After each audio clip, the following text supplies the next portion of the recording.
Hey guys, so today we're going to be looking at more gut feeling stories. Yeah, let's just get right into the video. Surfing a fairly secluded reef break offshore across the channel. This place is in a very southern state of Australia. Overcast weather, but a still amazing day for the waves. I was surfing with only one other guy. We were trading waves and getting to know each other in between sets.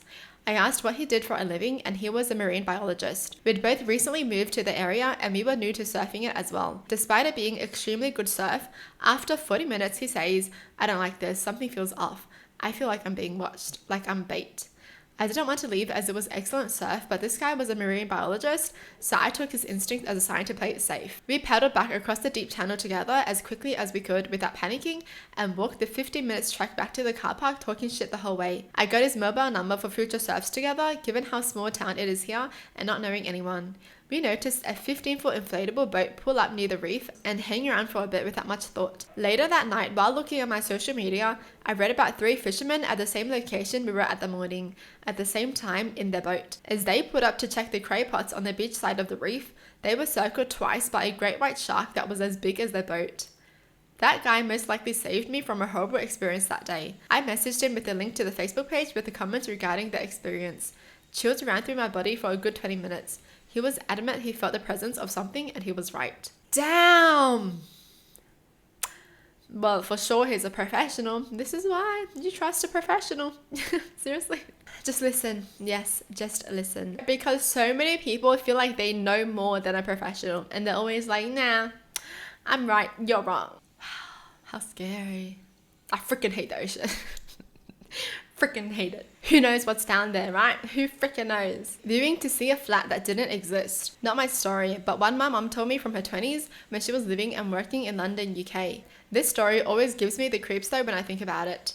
So back in her 20s, my mom was living in London and looking to move into a slightly bigger place. She'd found a really good price for a flat slightly out from the area she was hoping. She'd called the agent to book a viewing and that's when things turned odd.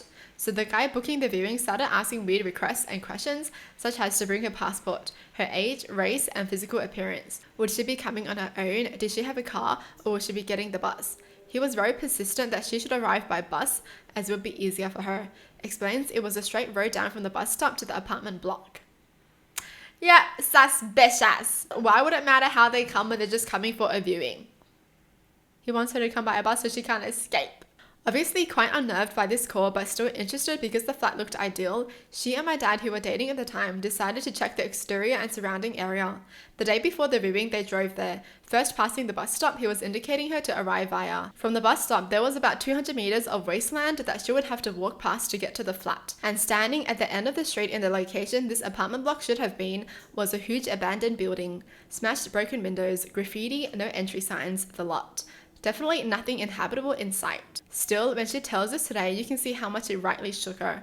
Of course, she didn't go to the viewing. However, she informed the police, advising them of the planned time and place. From what she saw from following up with them, they didn't appear to take this tip seriously and little was done. A couple years later though, while in a pub with some friends, she gets chatting to a guy she just met through mutual friends that night.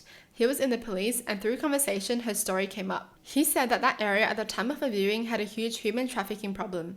Still gives me chills. That's freaking scary.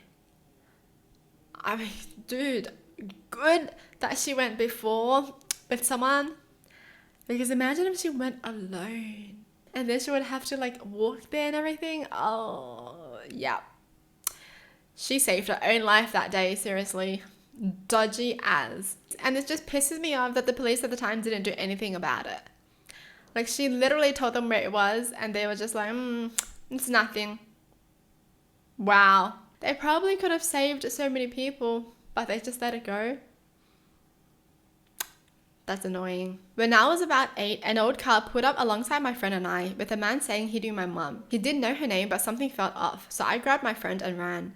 When we told my mum, she went white and called the cops. Turns out this guy thought my mum had stolen his job at the steel mill she worked at the time and wanted to hurt her. He already had a warrant out for nearly killing his wife that morning. When I was 16, my mom had a terrible feeling about an outing some friends and I were going on. It was a stupid move for me, but I went anyway. Long story short, there was a car accident. My 2 best friends died, and I nearly did. It'll be 30 years in November, and I still regret getting in that car every day. My friends might still be alive if I hadn't. My mom had that mama spidey sense, and she still does. That's so sad. They're blaming themselves because they thought if they didn't go, then their friends wouldn't have went as well. It's not their fault. But seriously, this is so sad. Oh my gosh. And then the story above. What is wrong with people? What the hell? Scary what someone will do when they just put thoughts into their own minds. Jeez. When I was in middle school, there were reports of a man in a car driving around neighborhoods near our old elementary school, talking to girls and trying to get them into his car. We lived in one set of neighborhoods. One day after school, my friend and I were skateboarding when we saw a car, fitting the description, following some young girls we knew. We rode up to them and asked if everything was okay. He told us to F off, and the girl said he wouldn't leave them alone. We didn't take kindly to being told to F off, so we hopped off our boards and started smashing the F out of this guy's side panels. He screamed and tore off. We told our parents and a family friend, who was a detective at the time, what had happened and what we had done. Within 24 hours, the police had found his car because of the damage we had done to it and arrested the guy. Nice! Wow. They were like the neighborhood heroes. They smashed the guy's side panels and that's how the cops found him. Just look for the car with the smashed side panel. In college, I was studying at my school's business building, waiting to meet a friend, and I had a sudden sense of dread. I texted my friend that I would just meet her at her dorm later instead of meeting at the business school, and I left to walk to a nearby library instead. When I got to the library about 20 minutes later, I checked my phone and I had nearly 20 missed calls and texts from my friends who knew I was at the business building. Literally seconds after I left, a student entered the building and stabbed multiple people, killing one professor and injuring several students. It happened in the room I had just been in. Why did the kid do that? So good that they had the spidey sense to leave though. Like randomly having a feeling that, uh-oh, this isn't safe. I don't feel safe here. And you following through with it is crazy. So many people would just dismiss their own feelings and they'll just be like, I'm overthinking. But sometimes you really gotta listen to your body. If you're feeling nervous about something, then yeah, listen. Because it doesn't hurt to just listen, right? It doesn't hurt. A friend called me and said, there's a wildfire 8 miles away. Can you help me move my horses? So I drove down. She was wrong. It's 8 miles by car. Under 2 as a crow flies. We got the first set of horses out and down to another farm. The second set I'm working on and suddenly things get quiet. It's as if the world stopped for a minute. I look at the horse and the horse looks like it's ready to run. I take a deep breath and suddenly the noise comes back. The wind is hot AF and the light changes. I told Sherry, the girl I'm helping, we gotta go now. No time to shove the horses into the trailer. They are smart enough to survive, and I let them loose. We run to the truck and the barn is already on fire. Then we get in the truck and notice the fire past us and is blocking the road. So we jump out and round to a small pond for the horses, and we dive in, hoping the fire doesn't burn us.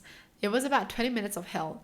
It might have been longer, I don't know. It was insanely scary, hot and loud. We got rescued by the fire department's water-dropping helicopter. It landed in the field and pulled us in. We got lucky. The truck was burned to the frame, and the horse Sherry let go died. The one I let go survived but was burned. That's most likely the scariest moment. Nature literally just stopped. That's a sign, you know? If everything just stops, that's a sign something's gonna go bad. If nothing is making noise or the animals are gone, yeah, that's a sign. The animals always know before we do. I was a high school teenager around 13. I'm petite and look way younger, so at least 10 or 11. I was in my school uniform on my way to school and our local shopkeeper stops me, starts talking to me as usual and asks what my plans are for the day. I look down at my uniform and tell him I'm going to school. He asks me if there's anything interesting happening and I responded with, as a matter of fact, we have a mini trip for my geography class. So he offers me a few snacks which I declined. Now the reason I declined it was because he was speaking to me from the back door of the shop and asked me to come to the back storeroom to collect the free snacks. I started feeling really strange and declined and said I have to go, I'm getting late. He then asked me for my number and I got freaked out and said I don't have a phone and ran. I remember him shouting something at me but I was too scared to hear him out. When I got back from school, I told my parents about it and my father went storming to the shop to confront. Well, the coward of a man hid while the owner of the shop apologized.